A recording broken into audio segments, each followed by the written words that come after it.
Hello and welcome to episode 121 of Tall Guy Talks Travel with Rick Doherty. Of course, I am your host, Rick Doherty. I'm so excited for today's show because my good friend Marissa from Chicago is back with us.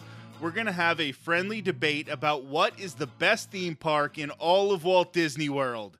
Our regular listeners already know that I'll be taking the side of Epcot, while Marissa is ready to support Disney's Animal Kingdom. Before we get started, there's a lot of news coming from Disney, and some of it is pretty big. Earlier this month, Walt Disney World announced the return of the Disney Dining Plan in 2024. Starting next week on May 31st, travel packages starting on or after January 9th of 2024 can be booked with the dining plan. There are a lot of benefits to the Disney Dining Plan, especially if you really look into it and do your research properly. This may be more for locals, but I know I was excited to find out that next month, Walt Disney World annual pass holders will be able to pick up a brand new Figment refrigerator magnet. The news of a Figment magnet is just the most recent announcement surrounding the protagonist of the ride Journey into Imagination with Figment. A meet and greet with the lovable fellow will be coming to Epcot this summer. When combined with the 6+ hour lines for the Figment popcorn bucket last year, it really appears like Disney is putting its toes in the water to test the popularity of the character. Hopefully more and more merchandise, meet and greets, magnets, and popcorn buckets will prove to the executives that Figment deserves an update, an improved version of the Journey into Imagination ride. Personally, I would really love for a return of the Dreamfinder character and that steampunk aesthetic. On the West Coast, it will be quite some time until the nighttime spectacular Fantasmic will be returning to Disneyland Park. After Maleficent in her dragon form caught fire in a recent performance back in April, Disney has announced that the show will not return till at least Labor Day, while trying to make sure that the show is as safe as possible. Back in Florida, Disney announced the cancellation of its $1 billion Lake Nona Town Center, which was supposed to bring more than 1,000 jobs to Central Florida from Southern California. Eventually, Disney expected to employ over 2,000 people at the complex, with an average salary of $120,000 per year. This news came just weeks after Disney filed a lawsuit against Florida Governor Ron DeSantis in an ongoing battle between Disney and DeSantis that seems to have started when cast members put pressure on then CEO Bob Chapek to speak out against the Don't Say Gay bill in Florida. The climate here in Florida has gotten very, very toxic. We've talked about it before on the show, especially for members of the LGBTQ plus community. That is why earlier this month I welcomed Justin, aka at Disney with Booze on Twitter, to promote his fundraiser for the Zebra Coalition in Orlando. You can donate by heading to zebrayouth.org. In a few weeks, I will also have Alicia Stella from Orlando Park Stop on the show. She's going to be spending all of June raising funds for the Trevor Project in honor of Pride Month. We have a lot of fun as a community, but our friends really need our help right now. It would mean the world to us if you would donate to either of these fine causes. The money you will be donating will certainly help, but more importantly, you will be showing the LGBTQ plus members of the theme park community that you have their backs. Last year, I walked across Ireland to raise money and awareness in the fight against domestic violence, and earlier this year, we collected 146 basketballs, soccer balls, and volleyballs to donate to Boys and Girls Club. That was over $1,300 that we raised there.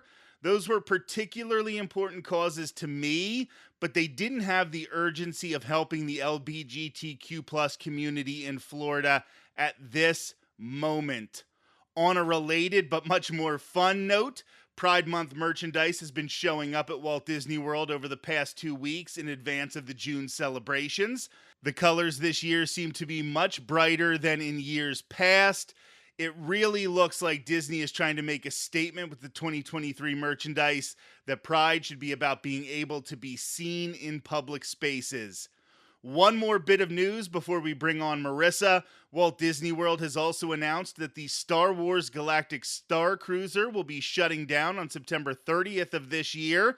Coincidentally, Marissa and I talked about this fairly recently on the podcast. While many people have talked about the prohibitive pricing structure of the Star Cruiser, I found it odd that Disney seemed to hide this offering from regular guests. Yes, Disney advertised the Star Cruiser, but there was nothing in Hollywood studios in general or in Galaxy's Edge in particular that made guests think about the Star Cruiser. There was nothing happening in Galaxy's Edge that made me think $5,000 for a weekend-long experience was worth it. Now, that is a high selling point, of course, but I was never even tempted like I am when I see a VIP tour group cutting to the front of the line in the parks.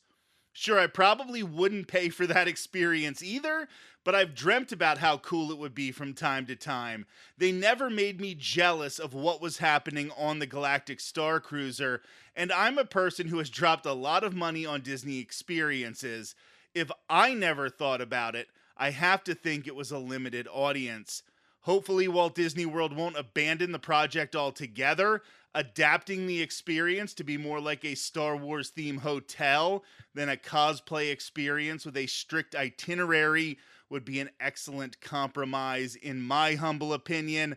Allow guests to just visit for dining without having to stay in the resort like they can at the Grand Floridian, Polynesian, or Contemporary. Now it's time to welcome back my amazing friend Marissa. Thank you so much for being here. It has been a little while, but I am happy to be here. Thanks for having me. We are now going to have a Battle Royale episode today where we are going to talk about the most important topic that you could think of in Walt Disney World, and that is, what is the superior park, Epcot or Disney's Animal Kingdom? Now, you understand where both of us are going to fall in this debate. Marissa firmly behind Animal Kingdom. Me, I have Epcot's corner. However, I do think there might be some areas where I think Animal Kingdom is better, and maybe there will be some areas where Marissa thinks Epcot is better.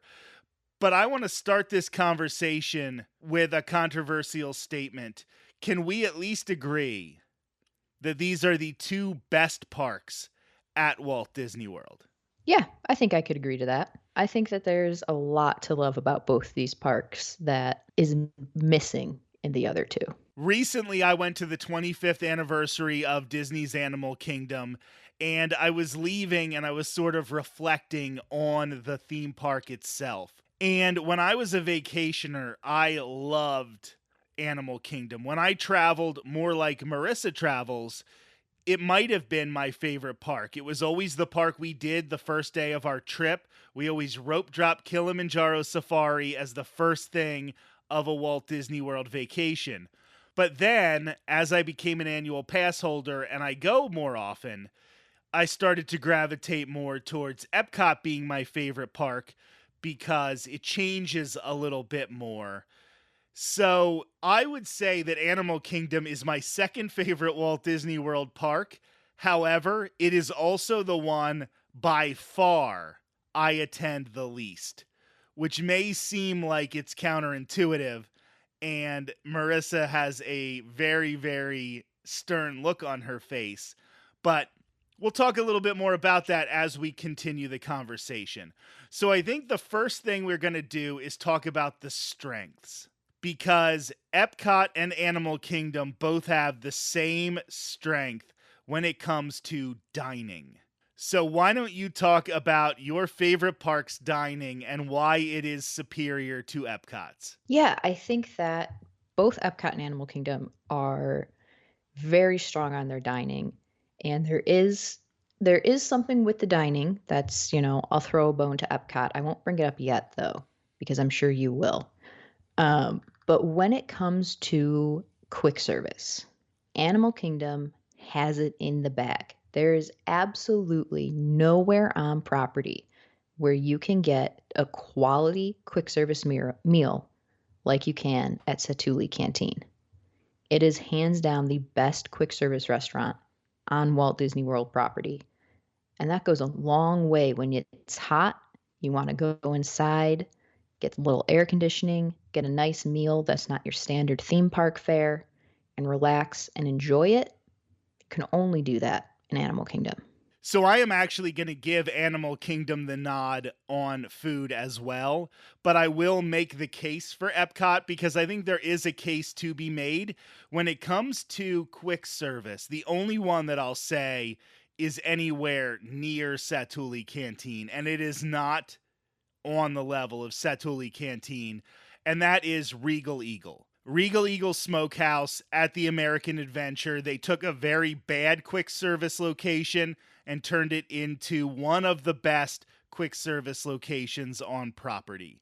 So that is something that Epcot did recently when a lot of times we complain about changes, but this was a positive change. I think that Regal Eagle was a hugely positive change. The only thing that I will push back on that is the reason that I personally haven't tried it yet is that sometimes when it's so hot out, the food seems like it can be very heavy.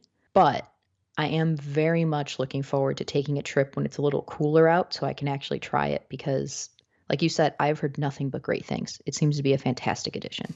And then talking about some of the table service restaurants, which you can have at Epcot, there are a lot that are very good, but maybe not necessarily my jam, like Beer Garden. There's Chefs de France, which I do love Chefs de France, but there's fancy stuff like Le Cellier. There's Nine Dragons, which is not very popular at all. There's Ackerschuss. These are some dining locations that people really, really like. Garden Grill in the Land Pavilion, that's a great character dining. But I think that overall, Animal Kingdom, like you said, is better. Not just talking about Satuli as quick service, but you're going to have to mention Tiffin's.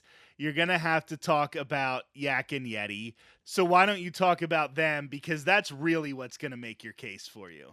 Absolutely. If you want table service dining, Animal Kingdom has it in spades. I mean, Tiffin's is a signature restaurant, but it is one of the best with such a good menu that if you want a signature dining experience that you can attend without taking a chunk of time out of your park day, it's the perfect way to do that.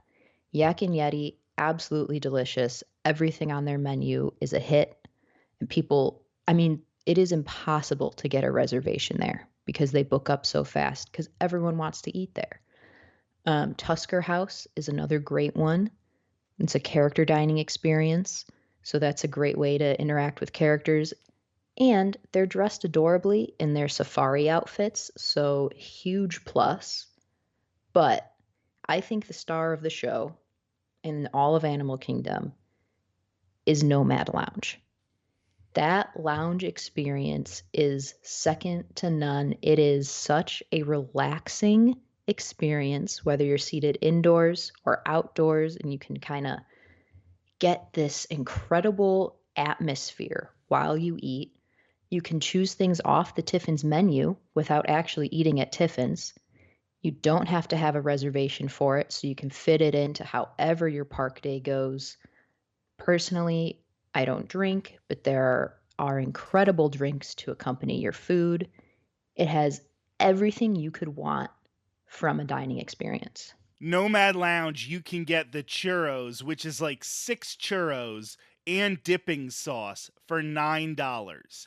You're going to pay $7 for a dry, crunchy, bad churro out in the park. You may as well get into the air conditioning and get the $9 churro appetizer at Nomad Lounge. I'm a little worried because we've been talking about it a lot on recent episodes. I have been singing its praises, and I know if you look around social media even more and more, people are starting to catch on to Nomad Lounge. So our little secret is going to be disappearing here at some point in the future, but it is so good. And Epcot, for all of its reputation as a drinking park, does not have anything of this caliber. It does not. And honestly, the Nomad Lounge churros, are the best churros that you can get in the theme parks. Like, they blow any of the other churros out of the water. I'm not normally a churro person. I am at Nomad Lounge. Absolutely. So I'm going to have to give you food. You've won that round, and oh no, Marissa wants even more. She's going to like run up the score a little bit here. No, no, no. I'm gonna be really nice here. I want to give Epcot its dues, and I want to say that Epcot does do a great job with food when it comes to the festivals. That is a great experience that is central to Epcot. You've got all these booths around the showcase and around Epcot as a whole, and they've got, all these different little tasting plates of food, changes with the seasons. It's a great way to like walk around the park and snack. So I have to give it to Epcot for that. So I wasn't even going to count the festivals as being part of the food experience. I was going to get to them later, but now I will get to what I was going to say about the festivals, which is one of the reasons that I feel Epcot is a better overall park experience than Animal Kingdom. These festivals, beyond just the food, whether we're talking about Festival of the Arts with Disney on Broadway concert series, or the Eat to the Beat concert series that goes along with Food and Wine, or Garden Rocks, or learning how to draw from a Disney animator during Festival of the Arts. Pierre Noel and the Barn Gnome and Father Christmas and the Japanese holiday story and the Lion Dancers that are all around World Showcase during Festival of the Holidays, where I think Animal Kingdom falls short compared to Epcot is it doesn't change, it doesn't adapt. So we will talk about the holidays, and they do a lot of great decorating around Animal Kingdom for the holidays. But in the summer, in the spring, in February, Animal Kingdom doesn't really change as much as Epcot changes. And I feel Epcot gives you an excuse every time you're there that you want to go back to Epcot because there's a new festival, there's a new snack item, there's a new popcorn bucket.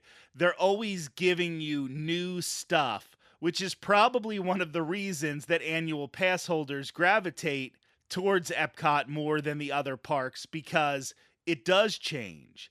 Everything is new and rare when you're coming on vacation, but when you're here all the time, you want things to change up a little more. And those festivals give Epcot a new feel 4 different times a year.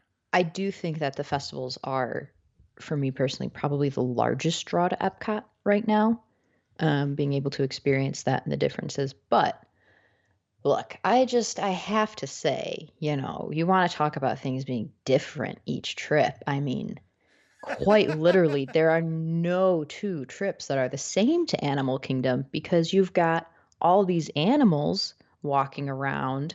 You might see an animal one trip, you don't see the next. You might get on the safari and see giraffes. You might see the lions. You don't know what you're going to stumble upon. So, just saying, just throwing it out there. When we talk about unique experiences, I think Kilimanjaro Safari is far and away the best representation of a ride explaining the park that you can find anywhere in Walt Disney World, maybe anywhere in any theme park. Kilimanjaro Safari, like you said, is a different ride every time you ride it. Sometimes the cheetahs are just sleeping. Sometimes the cheetahs are walking back and forth. Sometimes the lions are roaring from the top of the rocks. Sometimes they're sleeping and in very uncomfortable, sometimes positions that make you have to explain things to children. And it is a very unique ride. And like I said, that used to be the place that I would start every vacation because Kilimanjaro Safari is so great right when the park opens in the morning. The animals are so active. You will see something that only Disney can really do that well. And I agree that this is a unique experience. It's also, apparently, I haven't verified this, but apparently it is the only theme park with an actual real movie star celebrity living in the park because the lions in the live action Lion King are actually pulled from the lions on the safari. So, fun fact. That is a very fun fact. Thank you for bringing that to this episode, Marissa. I love that. So now we're going to have to, since you've already talked about Kilimanjaro Safari, let's talk about the rides, because I think at first glance, people would say you're going to win this one. I'm not going to cede it to you, but why don't you make your case for why Animal Kingdom has the better rides? Well, Animal Kingdom, you really travel the world every different ride. And it's not like some ride where you get on and they like put you up high and kind of make it look like you're on this plane or something. And like there's a tilted screen. It's nothing like You are that. snarky today. Hey, I love Soarin'. It's one of my favorite rides. But in Animal Kingdom, you can take a ride on Everest. You can go on Kilimanjaro safaris, which is different every single time. You can travel on the back of an Ikran in Pandora. You can take a nice little river journey through Pandora if you're not feeling thrills. There's just so much for everybody to do in Animal Kingdom, and Everest is my favorite ride. There is absolutely no shock in me saying that. But the ability to have a roller coaster like that is a true roller coaster. It's a quick load. The line always moves fast. They also have a single rider line. It is one of the easiest rides to actually get on in all of the parks, I believe. So if you really want that roller coaster experience, easy, great way to do it. If you want some sort of motion simulator, you can do that too. You can travel back in time if you want to go catch a dino. There just is so much so broad, but it's also not overwhelming. Like it is if you are a vacationer, and I realize that it's going to be a different perspective than if you're there all the time. But if you're a vacationer, it is possible to say, I'm going to go to Animal Kingdom and I'm going to ride every single ride in one day and possibly do some things a couple times. And that's a rare thing to say for a theme park, to say I'm going to get a 1-day ticket and I can check off the rides. And maybe that doesn't appeal as much to returning visitors, which I totally understand. But if you're a family trying to get bang for your buck and say, I can do everything, that's a pretty big appeal. I'm going to tell you, I'm starting to feel like I'm bringing a knife to a sword fight here, and I am just going to get demolished in my arguments. I will say that when the parks first reopened from the pandemic closures, and I did all of the parks, all 4 of them, in 4 consecutive days, that first week they were reopened. The parks were only open for 8 hours apiece, and I rode every ride at Animal Kingdom at least twice. So, yes, that was a different time, but it just goes to show you that even in 8 hours with limited capacity, I was able to ride everything at least twice. I had a reservation for Tiffin's, so I did a sit-down meal. You can definitely get on a lot of rides. However, I am going to make the argument that it has a similar problem to Hollywood Studios in that it's e-ticket heavy. So every ride has the potential to have a really, really long wait. Yes, Expedition Everest loads quickly, and if you're a single rider, you can get on it very quick. But even though the queue is really nice, you can get stuck in a really long queue. And if you're going with your family, you can't split up into a single rider. We've all seen Avatar Flight of Passage have a 3-hour, 3.5-hour wait. Navi River Journey will sometimes be at 75 to 90 minutes, and that is just a slow boat ride. So even their non-e-tickets act like e-tickets a lot of the time.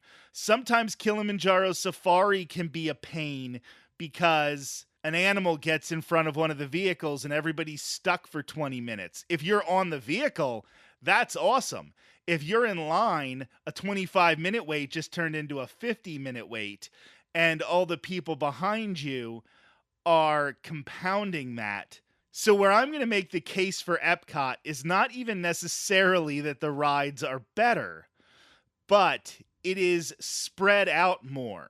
There are a lot of rides that will consistently have a 5 to 10 minute wait, and some of them are quality rides. Living with the Land is a great ride. The Seas with Nemo and Friends, fun for kids. Okay, they need to do something with the Figment ride. We talk about that in almost every episode. Please, Disney, do something with the Figment ride. Mission Space gets a lot of hate, and I'm not going to sit here and defend it, but I do think it's a better ride than the wait times would indicate. I think this is something that if it is a 10-20 minute wait, it's a fun ride to ride. Now, with the addition of Guardians of the Galaxy Cosmic Rewind, Remy's Ratatouille Adventure, and then you still have the ever-present e-tickets of Soarin', Test Track, and Frozen Ever After, it spreads out those crowds a little better than Animal Kingdom, where even one of the not e-ticket rides that they had there, they demolished it and haven't put anything up there yet. So yes, the quality of the rides better at Animal Kingdom, but the ride experience, I think Epcot can give them a run for their money. Yeah, I think that, I mean, Epcot's got a lot of great rides. There's absolutely, there's so much truth in that. But I don't know. I feel like Epcot wait times can get crazy too, where, even though there are so many rides, like people aren't waiting for Living with the Land or Figment or Nemo. And they're all like waiting in line for Frozen and it's got a 2-hour wait. And I feel like that does happen a lot, which like is great because then you can get on Living with the Land in a 5-minute wait, which is awesome. And people should stop ignoring that ride, or maybe they shouldn't, because, I don't want to wait. I want to be able to get on it all the time. We don't want a nomad lounge Living with the Land here where now everybody wants to giving away all the secrets. But it's a good point. It is a good point. But I think that so much of it depends on the day. It's so hard to say that, I don't know. Rides is a tough one for me. There are a lot of great rides, and Guardians is a fantastic ride at Epcot. But when that comes off virtual queue at some point, those wait times are going to be, I have to imagine, they're going to be equal to Flight of Passage. Did you see the survey Disney sent out recently where they asked about whether you would want them to get rid of the virtual queue and go to a line, but they definitely phrased the question and the multiple choice answers in a way that you can tell they really want to keep it a virtual queue. Because they were like, would you rather maybe not be able to pick when during the day that you get to ride it, but know that you're not going to have that long of a wait? Or would you rather stand out in what might be incredibly hot sun, knowing that you won't be in the show building the whole time, with wait times often exceeding well more than 2 hours? And it was almost like a political ad, how that's incredible stilted it was. But I do think it will come off of the virtual queue at some point soon, and that will change the dynamic of that park in ways that we can't even fathom. Yeah, I think it'll be very interesting to see when that happens. I mean, to see when it happens, when they eventually pull it off the virtual queue, but also how that impacts the park itself. Because, hey, if everyone's standing in line for Guardians for 4 hours, Ratatouille might be a 30-minute wait, and that would be fantastic. And Disney always has the problem, no matter what park, where the thing that's new is gonna have the longest wait. So now, Remy's Ratatouille Adventure, a ride that we all know in a couple years will never go above 25 minutes, right now is still regularly passing an hour wait. Whereas Animal Kingdom has not gotten anything new in a long time, so the Pandora rides are still racking up those new wait times, which is a problem. And I think that this is getting into a different issue where both of the parks have some benefits and some negatives here. And that is that Animal Kingdom has not changed a lot since the opening of Pandora. And Epcot right now is in the middle of a dumpster fire of a refurbishment because you can't use half of the park.